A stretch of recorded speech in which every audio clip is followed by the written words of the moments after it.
Okay, I'm going to say something about teacher plants, ayahuasca, peyote, all the rest of it.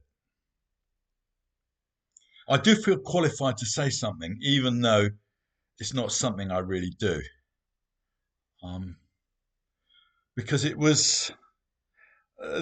still foundational for me back in 1978, 46 years ago.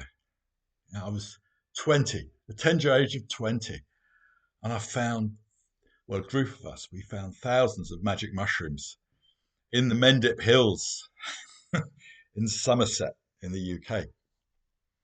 And I was at university, and over a period of a few months, I was just taking them regularly. I was taking loads of them at a time, like 100, things like that. I'd make tea out of it.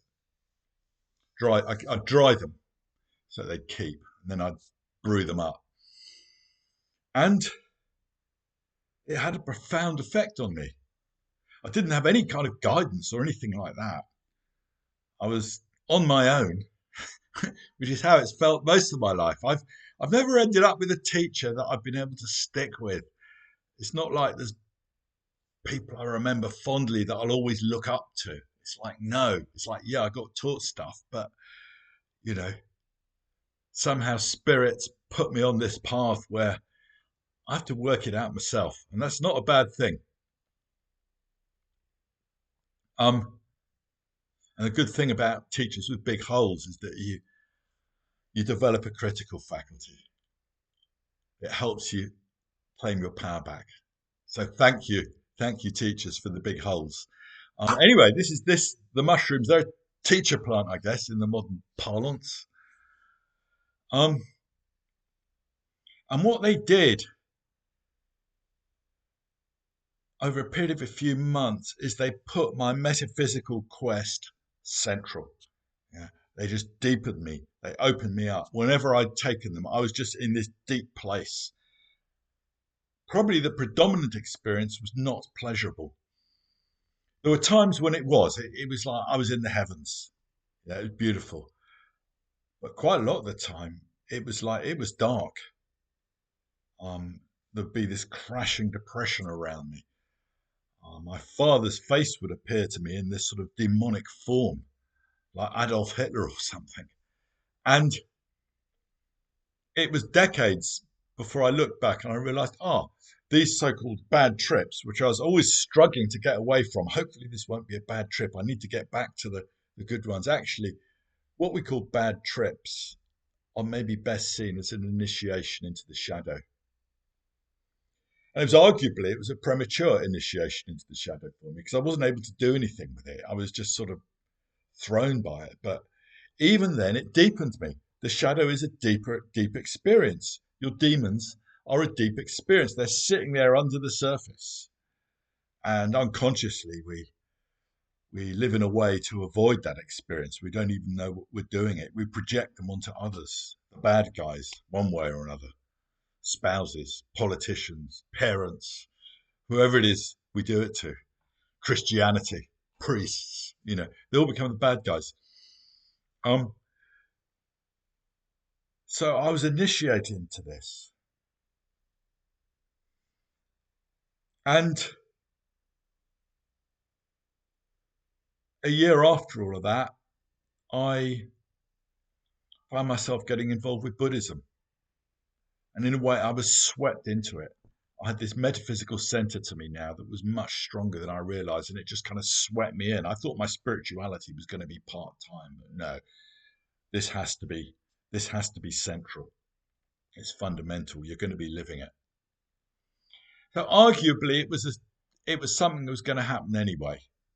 What the psilocybin mushrooms did, who knows? But it certainly sped it up. In other words, they were an initiation for me. I mean, a few months after having taken them all, um, I fell desperately in love.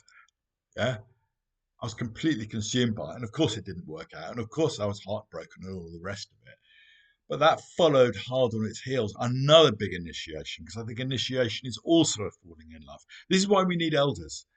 We need elders around us when we have these initiations into the shadow. We need elders around when we get initiated into love. Yeah.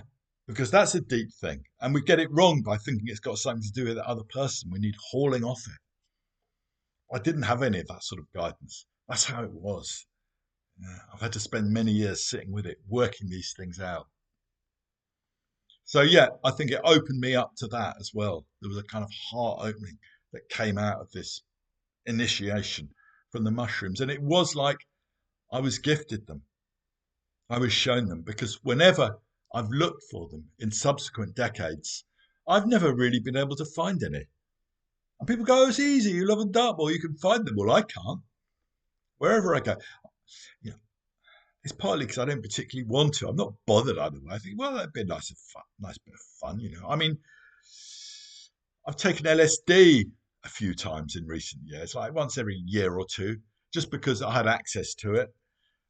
And it was nice. It was great. It was like an inspirational reset, but I don't really need it.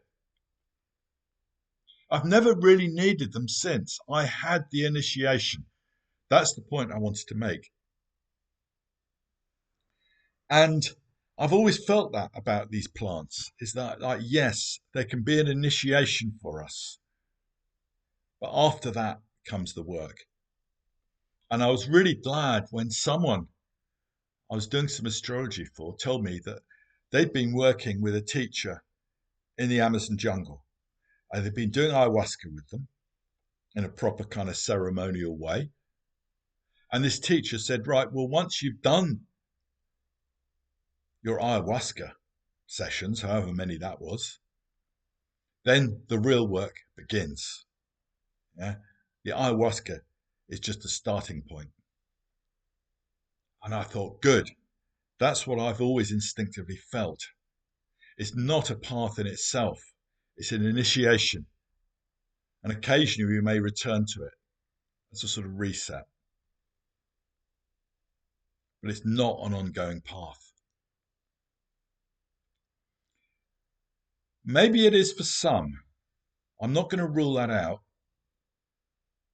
But maybe I'll stick my neck out here with the thought experiment that no, it isn't an ongoing path.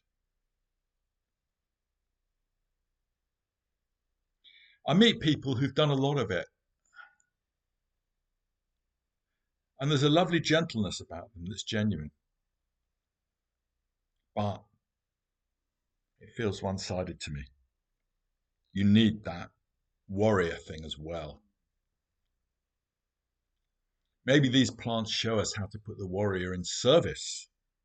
Because I think it's a very feminine experience. We're opened up to something bigger. We're opened up to the universe. And in a way, the universe is feminine. Yeah? And we have this human male ego with its warrior thing that gets things done. And you can't do that when you're tripping. You're not supposed to say trip, are you? You're not supposed to say drugs. You're not supposed to say magic mushrooms. You're supposed to say psilocybin mushrooms. There's all these names, and you're supposed to get them right. Well, I can't. I can't get them all right. I don't care. Yeah, when you're tripping, you don't have that will. You're in a place of surrender. It teaches you to surrender. But we also need that ego. We also need, in other words, we need to incarnate. Plant medicines show us spirit. They show us what's behind this incarnation that we're bringing into incarnation. But we need to do the incarnation. We need to do the living. It's like shamanic journeying. You can't live in your shamanic journeys. You can't live in your trance dance with all the beautiful spirit stuff that you get shown. We need to live it. We need to bring it into this reality. That's what we're here to do.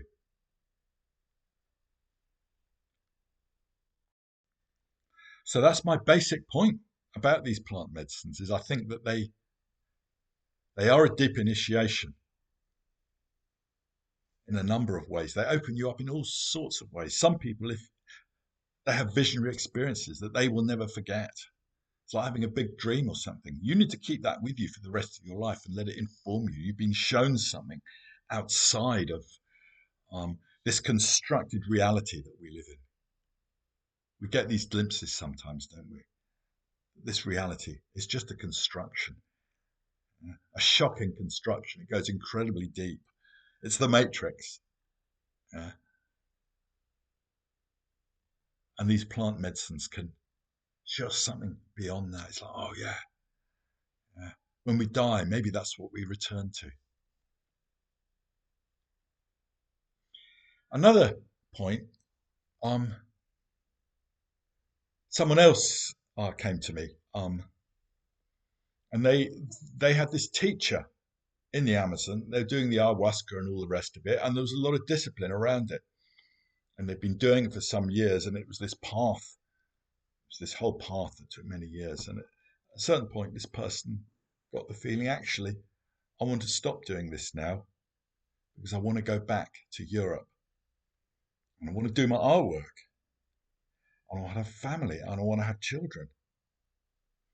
And they were in conflict about this because the path in the jungle was presented in quite a disciplined way, and you had to keep the discipline up, else you would be falling away. Yeah? You'd be falling away spiritually. And this person was in a big conflict because their whole life, the whole path was tied up with this teacher in the jungle. And that was his perspective. And yet they wanted to do this other thing. And that's a really interesting point. The teacher says one thing. Your instincts are telling you something else. What do you do? What do you do? It's a crisis. My answer is, well, you always need to follow that thing in you. You're here to learn to follow your own guidance. A good teacher will always do that, help you do that. To that extent, I think I'm a good teacher. I'm probably crap in other ways, but I think that way I'm quite good. It's like, what's in your heart? Follow that. I don't need disciples or anything like that. Yeah, you go and do your thing. I don't need you to be doing what I'm doing. I don't even know what it is I'm doing. I, I just follow it from moment to moment. I haven't got a particular tradition that I'm trying to draw people into. And that's what this teacher was doing. And so my advice was follow what's in your heart. I'm not actually going to tell you what to do. That's definitely not my job. But my job is to bring you closer to what's in your heart. And this is really, it was really interesting because this is often a crucial point. We often do need a teacher in the early stages of the path. Do this, do that, do the other. Get yourself in order. Yeah. Pull yourself together. Stop drinking so much. Yeah. We kind of need this framework. But then out of that, something else wakes up that is purely our own. We no longer need that supporting framework. We're ready to take the first steps on our own. That's usually when we're a little bit older when that happens. I mean, some people are like that from the word go, fair dues, but a lot of us aren't. And this person hadn't got the impression from this teacher that this would be a step forward. It's like, no, they've been left with the impression that it would be backsliding to do that. And so this teacher was limited. He might have been indigenous. He might have been in the jungle.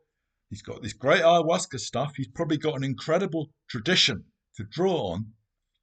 But in himself, he had that limitation that a lot of teachers had, that he needed the pupils to stay with him. And that, to me, is suggestive of his own personal need. My Buddhist teacher was like that. That's why I had to leave. In my late 30s, I just started busting out of it. And that was huge because it became my whole life.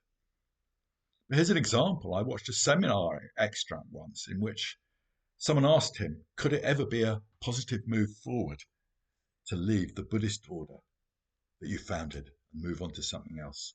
And his answer was, and he showed it extremely logically, because that's how he worked, very logically. He proved that to leave the order he'd founded was inevitably spiritual catastrophe. I mean, that says it all, doesn't it?